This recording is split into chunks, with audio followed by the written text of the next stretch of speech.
বিশ্ব রাজনীতি যেন আবারও উত্তপ্ত হয়ে উঠেছে। মধ্যপ্রাচ্যে চলমান ইসরায়েল ইরান সংঘাত এখন এক নতুন মোড় নিয়েছে। এবার সেই উত্তেজনা সরাসরি পৌঁছে গেছে আমেরিকার দোরগোড়ায়। বিশ্লেষকরা বলছেন ইরান এখন এমন এক পরিকল্পনা হাতে নিয়েছে যার মাধ্যমে যুক্তরাষ্ট্রের ভেতরেই বড় ধরনের হামলার শঙ্কা তৈরি হয়েছে। একদিকে ইসরায়েলের ধারাবাহিক হামলা, অন্যদিকে সাবেক মার্কিন প্রেসিডেন্ট ডোনাল্ড ট্রাম্পের সাম্প্রতিক মন্তব্য, সব মিলিয়ে পরিস্থিতি দিন দিন ভয়াবহ দিকে এগোচ্ছে। আজকের ভিডিওতে আমরা জানবো ঠিক কি ঘটেছে, কেন ইরান সরাসরি আমেরিকার দিকে নজর দিচ্ছে এবং বিশ্লেষকরা কেন বলছে এই সংঘাত থেকেই শুরু হতে পারে নতুন বিশ্বযুদ্ধ।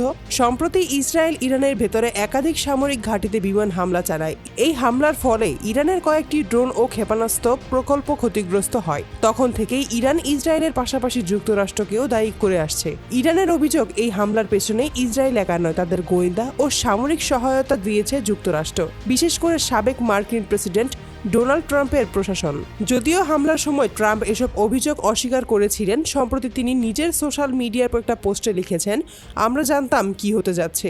ইসরায়েলের পদক্ষেপ সম্পর্কে আমরা সম্পূর্ণভাবে অবগত ছিলাম। এই মন্তব্য প্রকাশের পরেই আন্তর্জাতিক অঙ্গনে তোলপাড় শুরু হয়, কারণ এটি অনেকটা স্বীকারোক্তির মতোই শোনাচ্ছে, যেন ইসরায়েলের হামলার সঙ্গে যুক্তরাষ্ট্রের প্রত্যক্ষ বা পরোক্ষ সম্পৃক্ততা ছিল। ট্রাম্পের এই মন্তব্যের পর নড়েচড়ে বসে ইরান। ইরানের সর্বোচ্চ নেতা আয়াতুল্লাহ আলী খামেনি এক টেলিভিশন ভাষণে বলেন, আমাদের শত্রু যদি ভাবে তারা ইরানের ভূমি আঘাত করবে এবং আমরা চুপ থাকবো, তাহলে তারা ভুল করছে। প্রতিশোধ আসবেই এবং সেটা তাদের ঘর পর্যন্ত পৌঁছবে। ইরানের রাষ্ট্রীয় সংবাদ মাধ্যমে দাবি করা হচ্ছে, দেশটির সামরিক গোয়েন্দা বিভাগ ইতিমধ্যেই যুক্তরাষ্ট্রের বিভিন্ন স্থাপনার ওপর নজরদারি শুরু করেছে। কিছু সূত্র বলছে, হোয়াইট হাউস সহ ওয়াশিংটনের গুরুত্বপূর্ণ ভবনগুলো সম্ভাব্য লক্ষ্যবস্তু হিসেবে চিহ্নিত করা হয়েছে।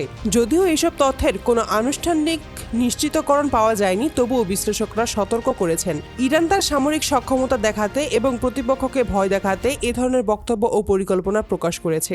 মধ্যপ্রাচ্যে যুক্তরাষ্ট্রের উপস্থিতি বরাবরই বিতর্কীয়।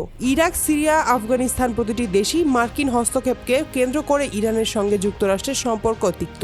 এখন ইসরায়েল ইরান সংঘাতের সুযোগে যদি ট্রাম্প প্রশাসন ইসরায়েলকে সহায়তা দিয়ে থাকে, তাহলে ইরানের প্রতিক্রিয়া খুব স্বাভাবিকভাবেই যুক্তরাষ্ট্রের দিকেই যাবে। আন্তর্জাতিক নিরাপত্তা বিশ্লেষকরা বলেছেন, ইরান জানে যে সরাসরি যুদ্ধ শুরু করলে তারা যুক্তরাষ্ট্রের সামরিক শক্তির সঙ্গে টেক্কা দিতে পারবে না, তবে তারা গোপনে সাইবার হামলা, গুপ্তচর বৃদ্ধি ও প্রক্সি মিলিশিয়া গোষ্ঠীর মাধ্যমে মার্কিন স্বার্থে আঘাত হানতে পারে। অন্যদিকে ট্রাম্পের মন্তব্য রাজনৈতিক বিশ্লেষকদের চোখে একটি পরিকল্পিত প্রচেষ্টা। তিনি আবারও বিশ্ব রাজনীতিতে নিজের প্রভাব দেখাতে চান এবং সম্ভব হলে যুদ্ধোত্তর কূটনীতি সুবিধা নিতে পারেন। ইরান ইসরায়েল উত্তেজনা নতুন নয়, কিন্তু এবার যুক্তরাষ্ট্র সরাসরি আলোচনায় চলে আসায় পরিস্থিতি অনেকটাই জটিল হয়ে গেছে।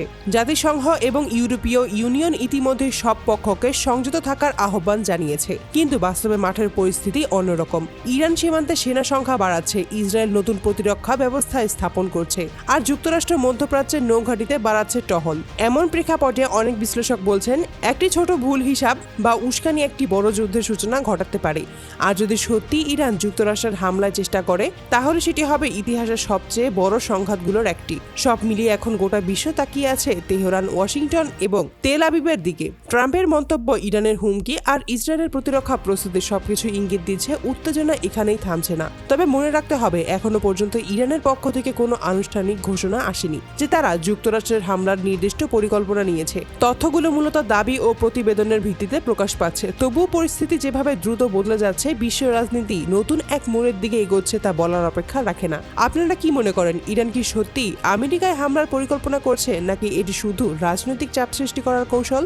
আপনার মতামতটি কমেন্টে জানিয়ে দিন। ভিডিওটি তথ্যবহুল মনে হলে লাইক, শেয়ার এবং চ্যানেলটি সাবস্ক্রাইব করুন, যেন বিশ্বের বড় খবরগুলো সবার আগে আপনার কাছে পৌঁছতে পারে। ধন্যবাদ, দেখা হচ্ছে পরের আপডেট নিয়ে।